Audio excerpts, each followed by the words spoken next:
It's a life of hustle and survival. I remember when my ninth grade teacher asked me, Lisa, what do you want to be when you grow up? And see, I have to fight the Harlem Crip 30s every day to get home from school, so I looked at her and said, alive. I took an English class. I got a fail in English. And my English teacher said in front of the entire class, Lisa, you have to be the weakest writer I've ever met in my entire life.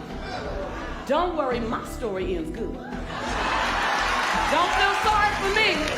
I got 7 under my belt.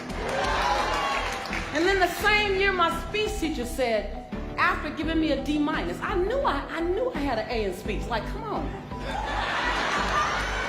He obviously didn't agree with me. He gave me a D- and said, quote unquote, Miss Nichols, I recommend you never speak in public, that you get a desk job. So here's the beauty of that story. Other people's perception of you ain't none of your business. Everything you've ever been through, sat through, rose through, cried through, prayed through, everything is a setup for your next best season. And the way you forgive the perceivingly unforgivable, the way you love the perceivingly unlovable, the way you accept what seems to be unacceptable, the way you embrace after you've been betrayed, the way you do that is the way you will lead us. Your light belongs to everyone who'll be illuminated because you were bold enough and obedient enough to let your light shine. Yes, yes, yes, yes. And every time you cross someone's path and they can't handle your light, you know those people that they try to give you reasons why you should tone it down a bit. That they would tell Cheryl not to sing so loud. Right. They would tell me to shut up in class. They tell you you're kind of strange. You know those people. Dream snatchers, vision busters. Don't be mad at them. They can only love you to the capacity in which they're able to love themselves. Don't be mad at them. Don't be mad at them. Pray for them. Love them. Because they're dealing with themselves like we're dealing with us. But I want you to remember that your 70 watts has to be turned way up.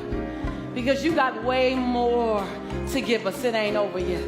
Don't put a period when God put a comma.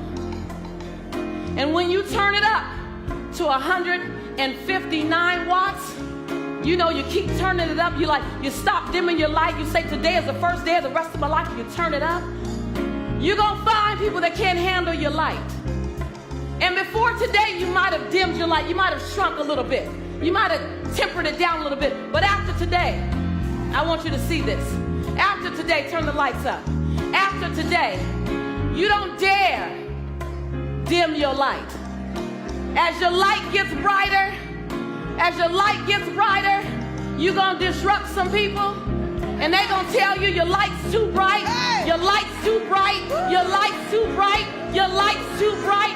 Then you just look at them and say, well, I'm not dimming my light. I'm just going to hand you some shades.